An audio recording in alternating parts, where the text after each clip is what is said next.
6 principios para la prosperidad. 6 principios para la prosperidad. Sabemos que la prosperidad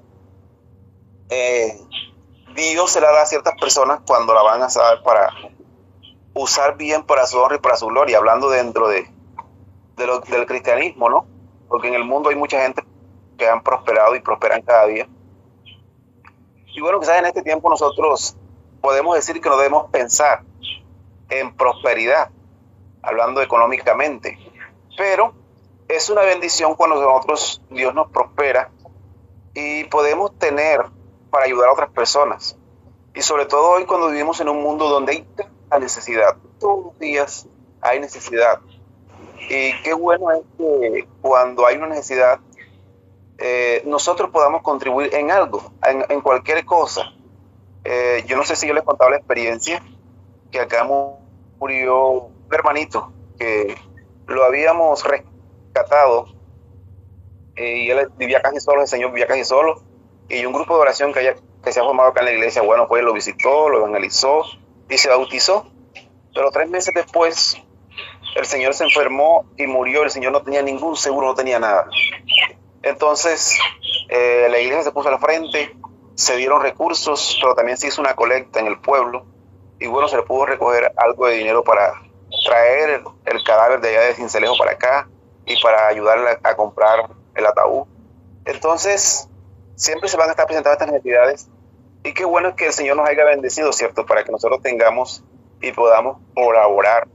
Entonces por eso, pensando quizás en esto, pues es importante que tengamos en cuenta cómo nosotros también contribuir a que el Señor nos bendiga. Entonces lo primero es, o uno de los primeros, porque son muchos, ¿no? Pero en esta mañana los que voy a compartir. El primero es que debemos ser esforzados, debemos ser diligentes. Recordamos la experiencia de Gedeón, ¿no? Que está en Jueces 6, 11 y 12. Dice que él estaba trillando el trigo en el lagar, allí, escondiéndose para que los enemigos no le fueran a quitar el trigo. Y entonces Dios se le presentó y le dijo: varón valiente y esforzado. Entonces, nosotros no podemos esperar prosperar cuando no somos esforzados, cuando no somos diligentes para adquirir las cosas. Dice Proverbios 22, 29. Dice: ¿has visto hombre diligente en su obra?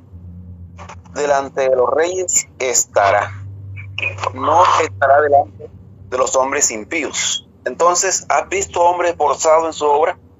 Delante de los reyes estará. Entonces, por eso nosotros debemos esforzarnos.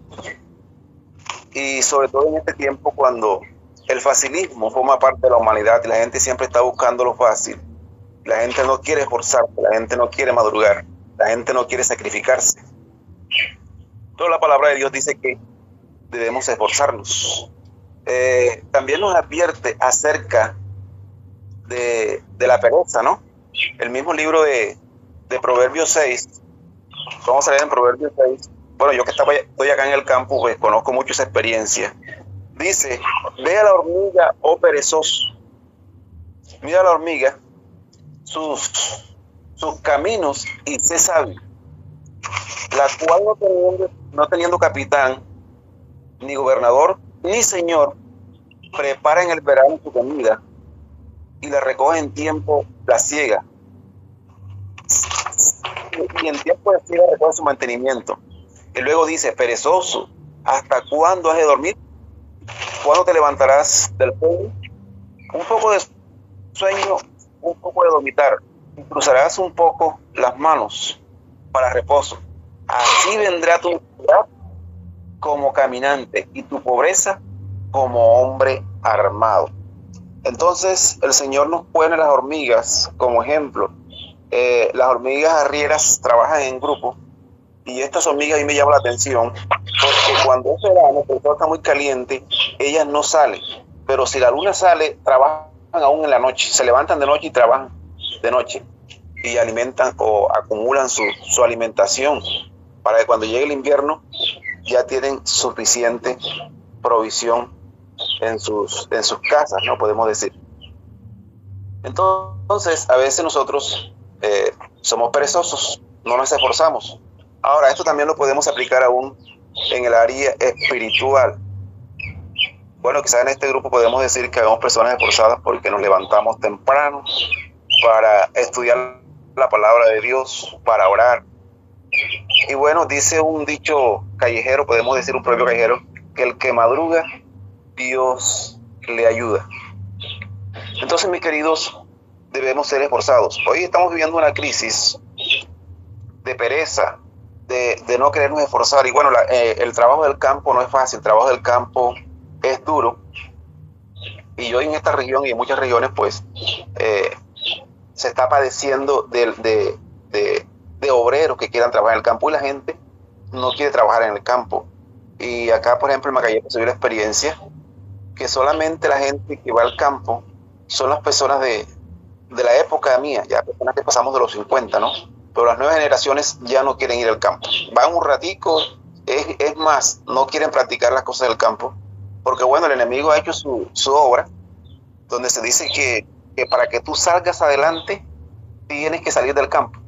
Entonces, pues, la gente tiene la mentalidad que el que está en el campo es el pobre, el arruinado, que no prospera. Entonces nadie quiere saber de trabajo de campo. Entonces, pues, con el tiempo va a haber cada vez más necesidad. Y bueno, la alimentación quedará en manos de los ricos que tienen sus máquinas para trabajar y esas cosas. Porque, como les decía, el trabajo del campo requiere esfuerzo. Y la gente en este tiempo ya no se quiere esforzar. Y sobre todo porque los soles son calientes. Entonces, o a veces porque es invierno, siempre hay una excusa. Entonces, el primer principio es que debemos esforzarnos. Y en lo espiritual también nosotros debemos esforzarnos, porque no vamos a crecer en nuestra vida espiritual si no nos sacrificamos, si no nos esforzamos a estudiar, a buscar a Dios. El principio número 2, vamos a buscar en primera de Timoteo 5:18. Dice, porque la Escritura dice, no pondrás bozal al buey que trilla, y digno es el obrero de su salario, acá dice, o de su jornal. Aunque está en el término, en el contexto de los que hacen la obra de Dios, de los pastores, pero también cualquiera sea el trabajo que usted tenga, pues usted se merece su salario, ¿cierto? Pero resulta y pasa que a veces nosotros no nos pagamos a nosotros mismos.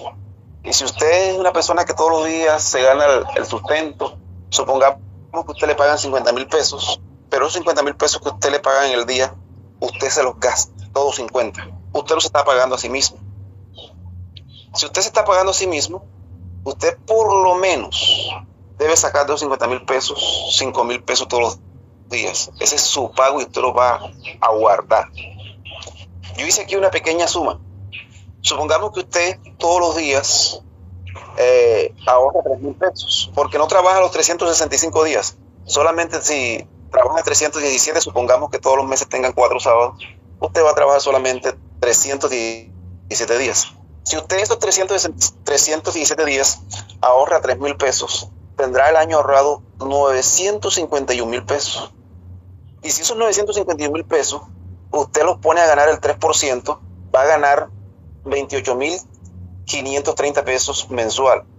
O sea que al año va a tener usted una ganancia de ese dinero, y el siguiente año ese dinero se habrá convertido en 1,293,360 pesos. Y si a ese millón usted le suma los otros 951,000, a los 2 años usted tendrá 2,244,360 pesos en 2 años ahorrado, que eso usted lo puede ir multiplicando así sucesivamente. Y usted, si usted no está trabajando donde se esté pensionando, usted puede tener al final su propia pensión, ¿cierto?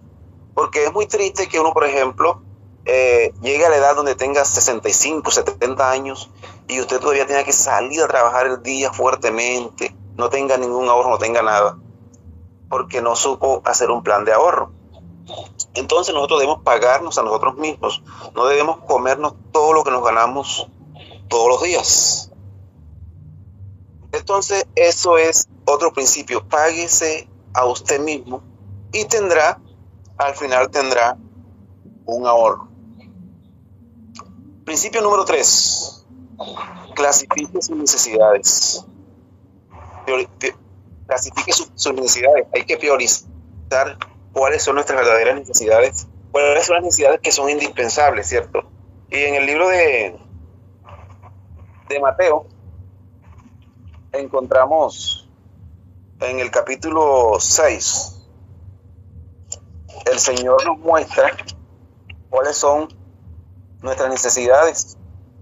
Mateo 6, 25 dice: por tanto os digo, no os afanéis por vuestra vida, qué habéis de comer o qué habéis de beber, ni por vuestro cuerpo, qué habéis de vestir. Entonces aquí encontramos que una de las prioridades que son indispensables, que es la comida y la bebida, y luego viene el vestido. Y dice la palabra de Dios: no es la vida más que el alimento y el cuerpo más que el vestido. Y luego dice: miren, las aves del cielo no siembran, ni ciegan, ni recogen, pero vuestro Padre Celestial las alimenta. ¿No sois vosotros mejor que ellas? ¿Y quién de vosotros podrá, por mucho que se afane, añadir a su estatura un codo? Y por el vestido, ¿por qué os afanáis? Considerad los lirios del campo, cómo crecen, no hilan ni trabajan. Pero os digo que ni aun Salomón, con toda su gloria, se vistió como una de ellas. Así la hierba del campo, que hoy es y mañana no es, echada al horno, Dios la viste así, ¿no hará mucho más por vosotros, hombres de poca fe? Por tanto, no os afanéis diciendo: ¿qué comeremos o qué beberemos? ¿O qué vestiremos? Porque los gentiles buscan todas estas cosas. Mas vosotros buscad primeramente el reino de Dios, justicia, y las demás cosas vendrán por añadidura. Aquí en este pasaje encontramos que la prioridad que es el reino de Dios y su justicia. Pero encontramos que la alimentación, la bebida, la comida y la bebida y el vestido son importantes. Ahora, dentro de estas cosas, lo indispensable es la comida, ¿cierto? La comida y la bebida son indispensables porque nosotros no podemos vivir sin comer. Lo otro importante y necesario es el vestido. Pero nosotros podemos vivir con una muda de ropa, con dos mudas de ropa muchos días, muchos meses. Cuando el pueblo israelí iba por el desierto, se dice que lleva una sola ropa, ¿cierto? Mucho tiempo.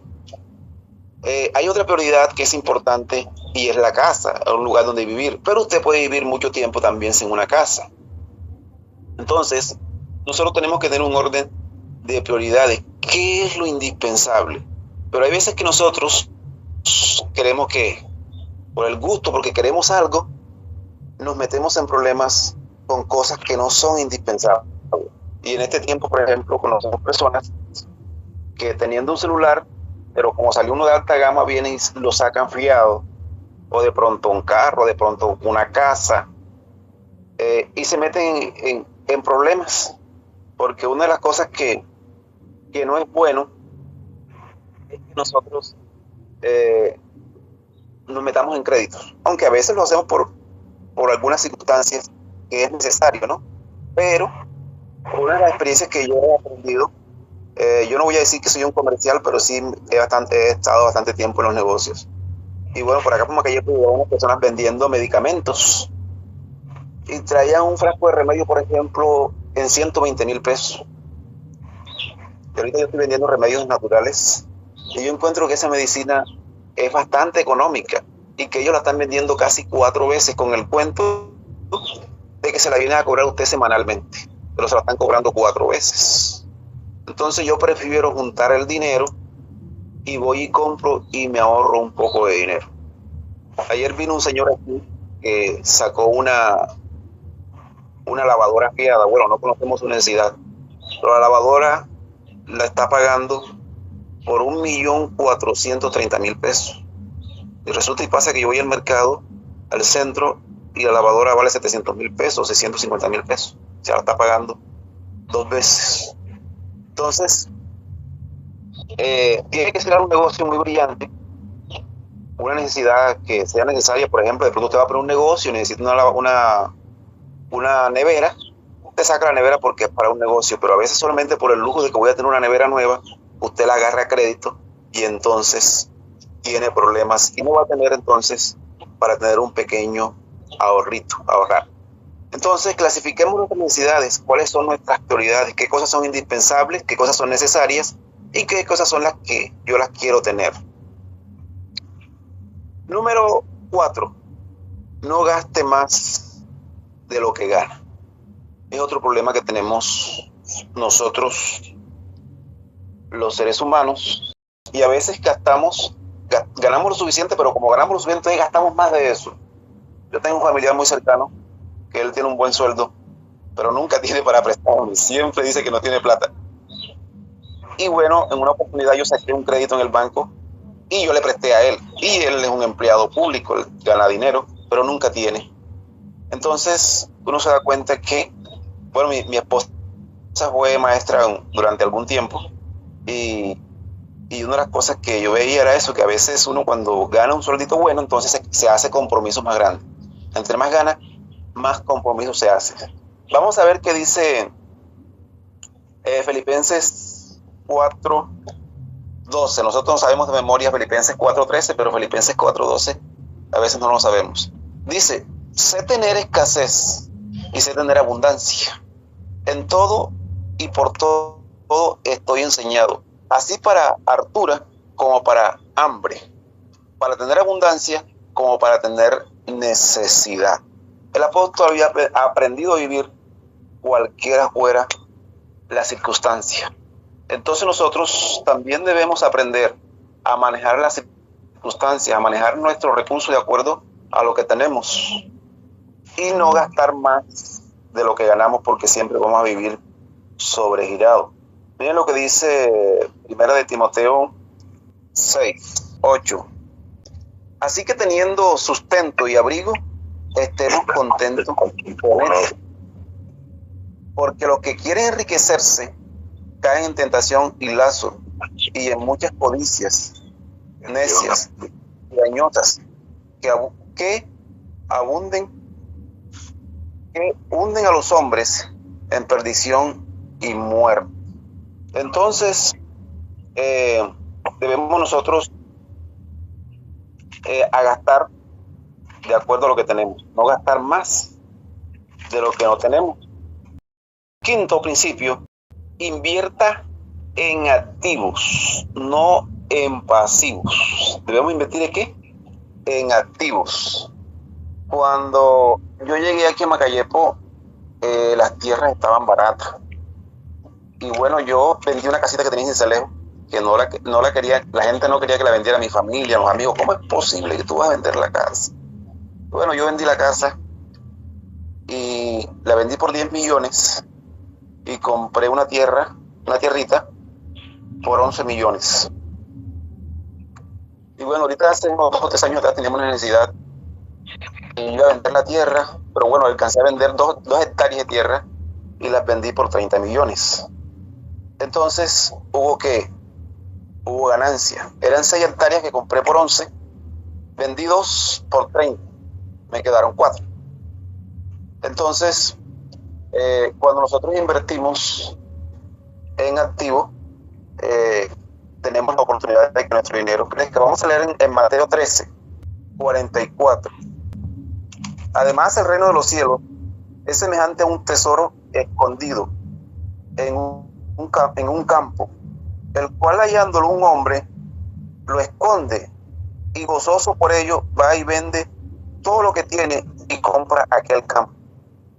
El versículo 45 dice, también el reino de los cielos es semejante a un mercader que busca buenas perlas, el cual hallando una perla preciosa fue y vendió todo lo que tenía y la compró. Entonces, cuando nosotros tenemos un recurso o hacemos un negocio, siempre debemos invertir en activos, no en pasivos. Hay cosas que se desvalorizan muy rápidamente, por ejemplo, los carros, las motos. Y a veces yo cometí ese error una vez, hice un préstamo en el banco para comprar una moto y bueno, después tuve dificultades. Pero cuando nosotros invertimos en activos, vamos a tener recompensa, ¿no? Vamos a tener ganancia. Aunque a veces pues hay algunas excepciones, ¿no? Porque si usted necesita una moto porque tiene un trabajo y, y va a pagar un pasaje todos los días, pues usted allí está ahorrando algo. Pero a veces queremos darnos unos lujos solamente por darnos un lujo, porque el vecino compró, porque el vecino tiene, yo también lo voy a hacer, yo también lo puedo hacer. Pero es mucho más importante cuando nosotros invertimos en cosas que se van a valorar más adelante, en algo que le vamos a ver buenos resultados. Y número 6, para terminar, dice que debemos aprovechar muy bien el tiempo. El tiempo es el mayor tesoro que Dios nos ha dado. Y bueno, una hora de trabajo tiene su precio, ¿cierto? Pero una de las cosas que yo estoy viendo también, sobre todo acá donde estamos, es que la gente te lo busca para trabajar, comienza a trabajar a las 7 de la mañana y a las 12 está para afuera. De ahí en adelante ese tiempo lo dedican a descansar y a jugar. Entonces, dice que debemos aprovechar bien el tiempo. Vamos a leer en el libro de Efesios,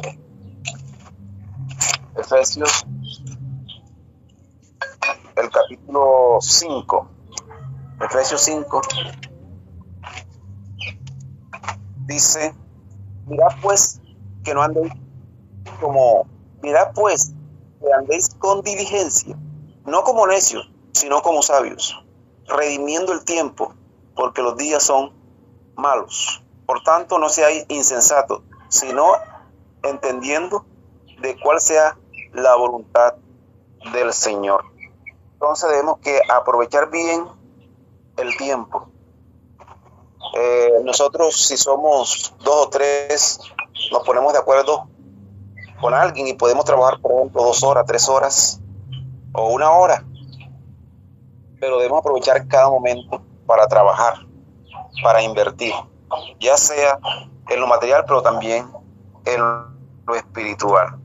Así que, mis queridos, el Señor nos ha dejado instrucción para todos, ¿cierto? Y como dice el hermano Smith, aquí en esta escuela aprendemos de todo porque la palabra de Dios es muy amplia para cada aspecto de nuestra vida diaria y nos enseña muchas cosas. Y yo todos los días le doy gracias a Dios porque esta iglesia enseña de todo, de todo.